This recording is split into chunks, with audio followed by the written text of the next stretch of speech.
Saya akan memaparkan tentang istilah asing dalam pelajaran hukum perdata. Yang pertama ada naturalized person. Istilah ini menurut pengertiannya ialah sebuah hukum yang tiap seorang manusia sudah menjadi subjek hukum secara kodrati atau secara alami. Kemudian ada rich person, ialah sebuah badan hukum yang terdiri dari kumpulan orang yang diberi status person oleh hukum sehingga mempunyai hak dan kewajiban. Kemudian yang kedua ada dua macam. Dalam rich person itu dibedakan menjadi dua macam, yaitu yang pertama badan hukum publik atau bisa disebut dengan istilah Belandanya public rich person. Sifatnya terlihat unsur publik yang ditandatangani oleh negara. Kemudian badan hukum privat, dalam bahasa Belandanya disebut dengan private rich person, yaitu sifatnya unsur kepentingan individu dalam badan hukum swasta. Kemudian ada lagi pendewasaan atau enlightenment. Dapat dimengerti bahwa suatu daya ucapan hukum untuk menempatkan seseorang yang belum dewasa, atau bisa disebut dengan minderjarighkeit, menjadi sama dengan orang yang telah dewasa, atau minderjarighkeit, baik untuk tindakan tertentu maupun untuk semua tindakan. Kemudian ada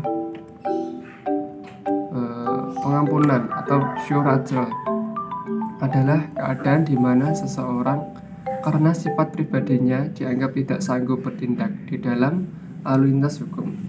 Kemudian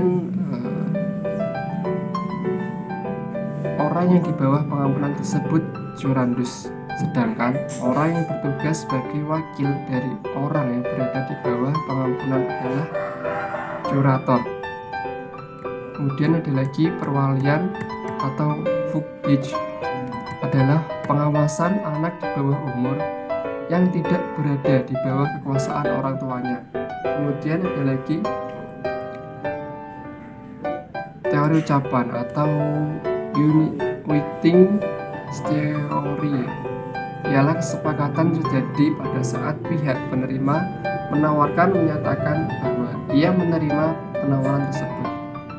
Kemudian ada penguasaan benda milik orang lain atau bisa disebut dengan bezit, sedangkan penguasaan benda yang tidak bertuan disebut dengan hak milik. Kemudian ada lagi unsur penguasaan benda. Dapat di dalamnya ada istilah sorbus atau hubungan langsung antara orang yang menguasai dan benda yang dikuasai. Kemudian ada animus, yaitu hubungan tersebut harus dikehendaki oleh orang yang menguasai benda. Kemudian berikutnya fungsi justisial, yaitu siapa yang menguasai suatu benda maka dianggap sebagai pemilik yang berhak atas benda tersebut sampai dapat dibuktikan sebaliknya bahwa orang yang menguasai benda tersebut dengan pemilik yang berhak. Kemudian fungsi Zakenrechtlich, yaitu merupakan sebuah penguasaan yang dapat mengubah status pemilik benda menjadi pemilik benda, hak milik suatu benda dengan hak yang sempurna. Kosakata asing berikutnya yaitu extinctive verjaring, yang artinya adalah seseorang dapat dibebaskan dari suatu penagihan atau tuntutan hukum oleh karena lewat waktu. Berikutnya yaitu antunder. Klausula atas tunju adalah terjemahan dari istilah aslinya dalam bahasa Belanda yaitu antunder. Berikutnya yaitu originair dan juga occupatio, di mana keduanya memiliki arti yang hampir sama, memperoleh penguasaan dengan menguasai benda benda yang tidak ada pemiliknya. Itu biasa disebut sebagai penguasaan originir atau penguasaan okupasio. Berikutnya kosakata asingnya yaitu tegodertro yang artinya penguasaan benda yang jujur. Selanjutnya ada tequadertro yang artinya penguasaan benda yang tidak jujur. Kosakata berikutnya yaitu res nullius, di mana artinya adalah benda yang sudah ada pemiliknya ataupun benda yang belum ada pemiliknya. Selanjutnya yaitu corpus. Nah, kata dalam kekuasaan menunjukkan keharusan adanya hubungan langsung antara orang yang menguasai benda dan juga benda yang dikuasai atau corpus. Istilah bahasa asing selanjutnya yaitu Kode Napoleon. Yaitu Undang-Undang Napoleon adalah undang-undang sipil Prancis yang disusun pada masa kekuasaan Napoleon. Disusun secara cepat oleh komisi yang terdiri dari 4 orang ahli hukum terkenal Prancis dan mulai diberlakukan pada tanggal 21 Maret 1804. Selanjutnya ada Corpus Juris Civilis, yaitu adalah nama modern untuk kumpulan undang-undang yang dikeluarkan pada tahun 529 sampai 534 atas perintah Justinianus I, yaitu Kaisar Bizantium. Corpus Juris Civilis ditulis dalam bahasa Latin dan telah memengaruhi hukum-hukum di Eropa. Selanjutnya ada Code de Commerce atau bisa diartikan dengan kode komersial.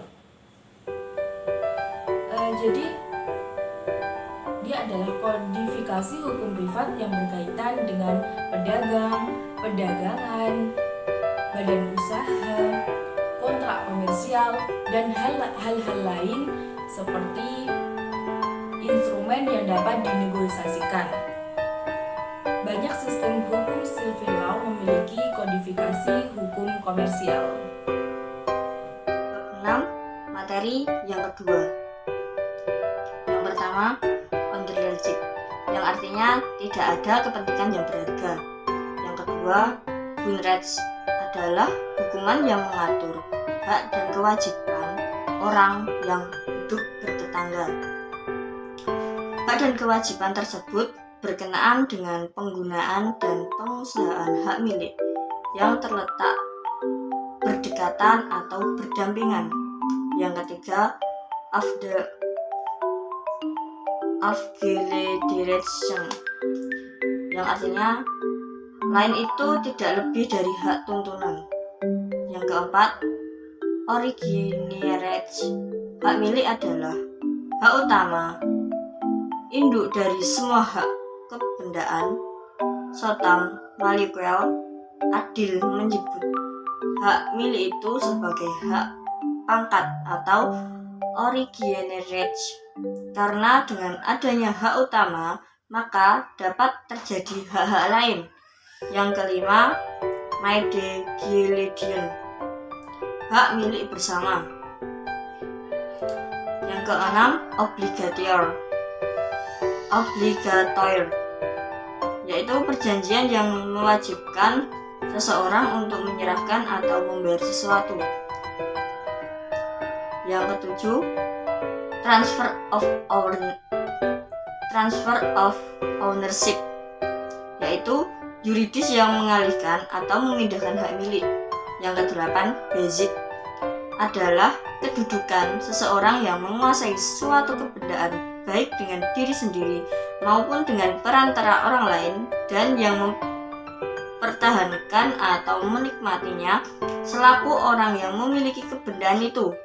Yang kesembilan, Traditio Brevimanu, yaitu suatu bentuk penyerahan di mana barang yang akan diserahkan karena sesuatu hal sudah berada dalam penguasaan pihak yang akan menerima penyerahan, misalnya penyerahan dalam sewa beli. Yang ke-10, constitute possessorium, yaitu penyerahan dengan melanjutkan penguasaan atas bendanya. Penguasaan benda masih berada pada tangan penjual karena suatu hubungan hukum tertentu setelah referring terjadi. Yang ke-9, untonder, yaitu piutang atas petunjuk. 12, upname, piutang atas nama. Yang 13, unorder, piutang atas pengganti. Yang ke-14, title, harus ada atas hak. Yang ke-15, zakeljing, yaitu harus ada perjanjian yang bersifat kebendaan. Materi 6 bab 1. Penguasaan besit, tak, hold pada benda bergerak berlaku asas orang yang menguasai benda bergerak dianggap sebagai pemiliknya pasal 1977 KUH PDT, sedangkan pada benda tidak bergerak asas tersebut tidak berlaku. Penyerahan levering delivery pada benda bergerak dilakukan penyerahan nyata, sedangkan pada benda tidak bergerak dilakukan dengan balik nama. Kedaluarsa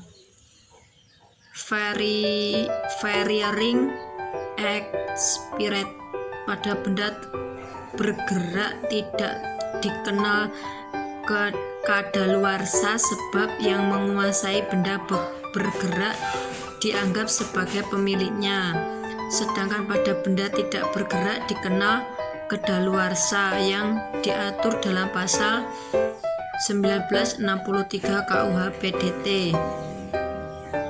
Pembebanan buswaring burdening pada benda bergerak, pembebanan dilakukan dengan gadai atau dengan fidusia.